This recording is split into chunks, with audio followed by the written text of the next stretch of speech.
Paz do Senhor, um bom dia a todos. Como vocês estão? Espero que estejam todos bem para mais um dia, segunda-feira, dia do início de lutas, mas também de vitórias. Dia que a gente começa a nossa semana, muitos planos, muitas responsabilidades, muitas coisas a fazer na vida cotidiana, mas também para Deus. É um dia muito importante. Estamos iniciando mais uma semana e nada melhor do que iniciar uma semana como? Com a palavra. Mais uma reflexão bíblica, mais um dia de estudos. Espero que seja um estudo abençoado para você, abençoador. Esses minutinhos que nós temos para refletir um pouco sobre a palavra de Deus e sobre o que Deus tem para nós é muito importante. Uma pequena contribuição minha para abençoar o seu dia, a sua vida, seus sonhos. Amém? Bom, nossa reflexão está lá no livro de Lucas, capítulo de número 11, do versículo de número 1 até o versículo de número 4. É a famosa oração do Pai Nosso, oração dominical. O título, inclusive, é oração dominical. A palavra dominical, a gente já identifica como domingo, não é? O nome domingo, dominical. Mas a palavra dominical vem de dominus, que algo seria como de Deus. Oração dominical, oração feita para Deus, a comunicação com Deus. A oração do Pai Nosso é uma oração modelo, ou seja, é um exemplo dado por Deus, por Cristo, de como devemos orar. Não deve ser uma oração que necessariamente precisa ser repetida vezes e vezes e vezes, mas é um modelo do tipo de oração que o crente deve ter, de como ele deve se comunicar com o Pai, como deve se comunicar com Deus, para que faça uma oração correta, não é? Às vezes nossa oração é só um conjunto de pedidos e pedidos e pedidos e pedidos. E às vezes Deus não se agrada disso, porque, veja só, se Deus é o nosso Pai, imagine só um pai terreno, você tem o seu pai terreno, e todas as vezes que você se dirige ao seu pai, você só dirige a ele como? Pedindo alguma coisa. Então você só pede, pede, pede. Você não chega perto do seu pai para dizer que ama ele, para dizer que ele é importante para você, para dizer que sem ele você não seria nada, não. Você só chega ao seu pai para pedir. Que pai terreno, que pai da terra gostaria de um filho desse? Que só chega para perto de si se for para pedir alguma coisa. Nenhum pai terreno ia gostar de uma atitude de um filho como essa. Quanto mais o nosso Pai Celestial. Então a oração não é feita para só pedirmos coisas a Deus.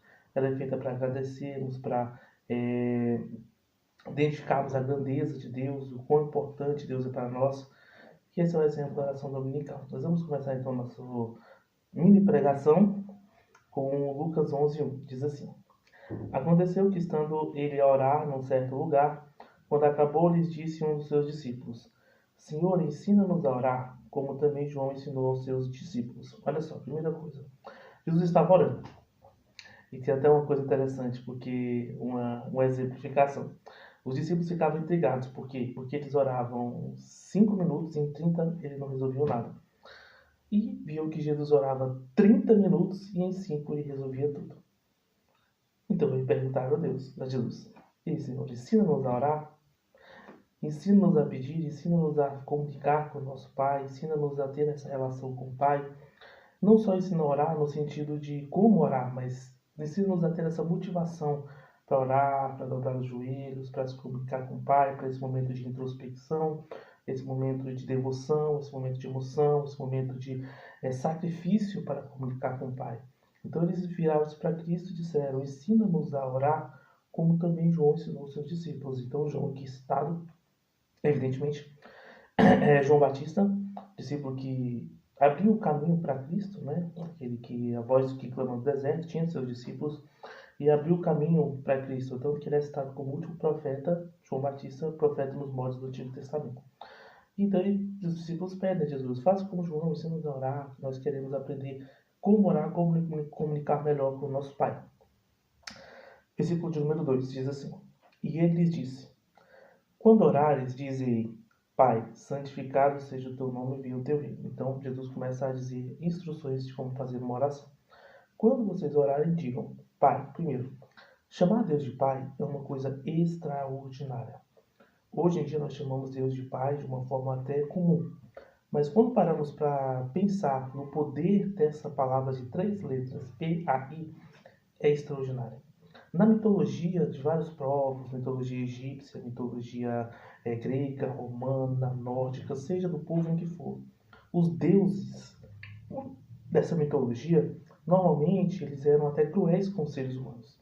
Pega na mitologia grega, os deuses, eles às vezes brigavam com os seres humanos, oprimiam os seres humanos, tinham relações com os seres humanos, coisas do tipo. Outras mitologias, os deuses eram cruéis com os seres humanos. Então nós temos no cristianismo, Deus, ele tem uma proximidade tão grande conosco que nós temos a liberdade de chamá-lo de Pai. O apóstolo Paulo vai dizer: o Espírito que clama a nós diz, Abba, Pai. A palavra Abba é uma onomatopeia, ou seja, é um som, digamos assim, um tipo-tipo, o reco-reco, o tic-tac do relógio. Onomatopeia era a forma com que o bebê chamava o seu pai quando ele não sabia falar. Dentro da cultura hebraica, seria como o gugu dadá. Nossa, o que está dizendo Paulo aí? Deus ele tem uma intimidade tão grande conosco que nós podemos chamar ele como se um bebê chama o seu pai, na inocência de um bebê. Mesmo assim, ele nos ouve e nos trata como filhos. Nós somos filhos por adoção.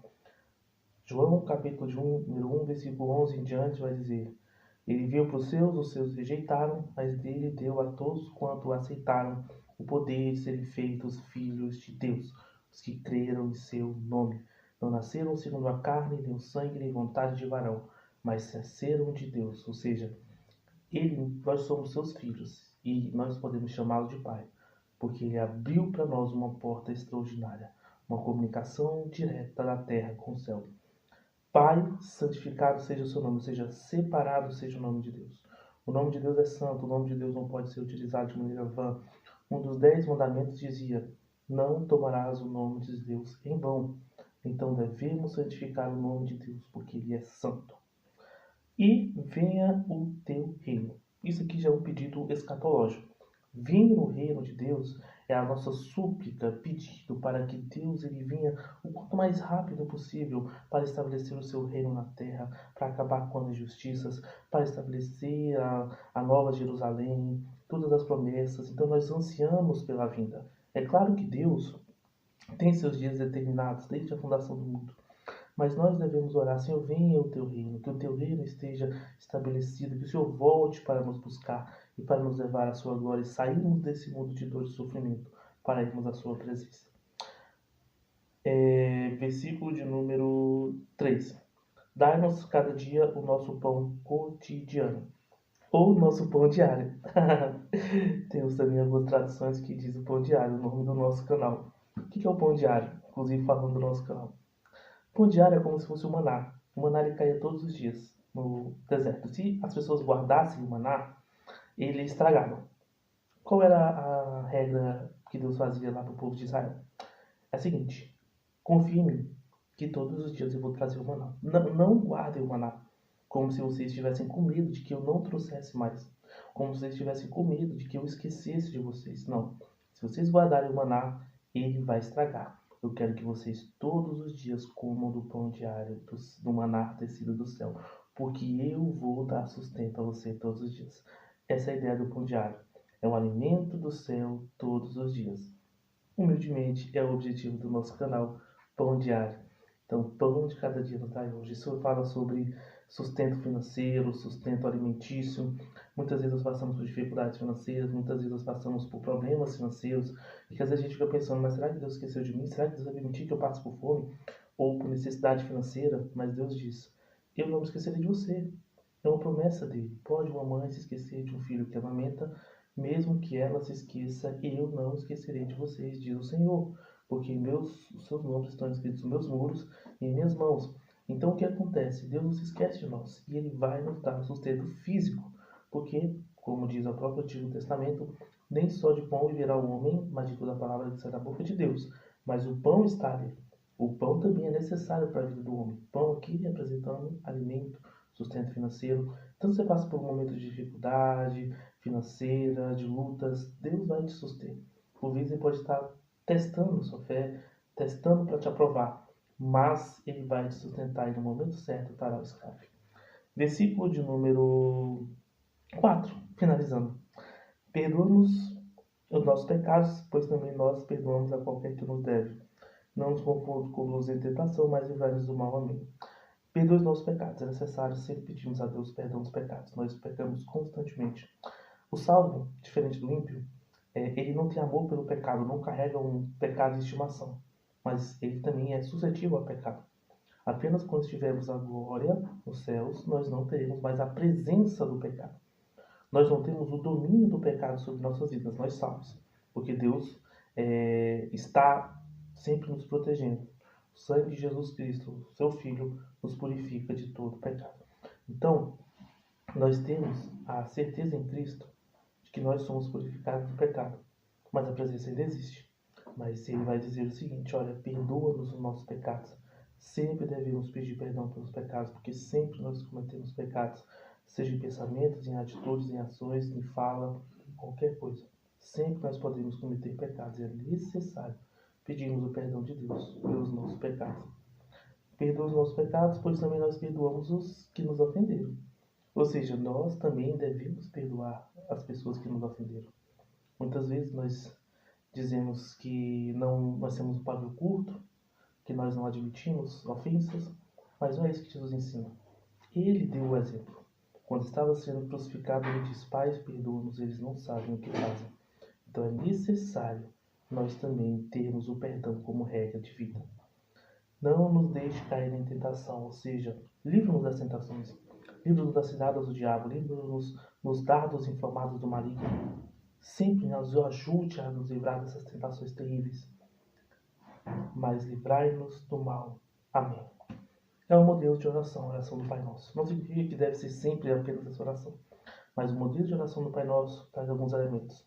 Primeiro, a glorificação de Deus. Não é o homem que é glorificado, é Deus. Segundo, o pedido de suprir nossas necessidades. Não é um pedido de riquezas, não é um pedido de se tornar milionário, mas Senhor, dê-nos o pão de cada dia.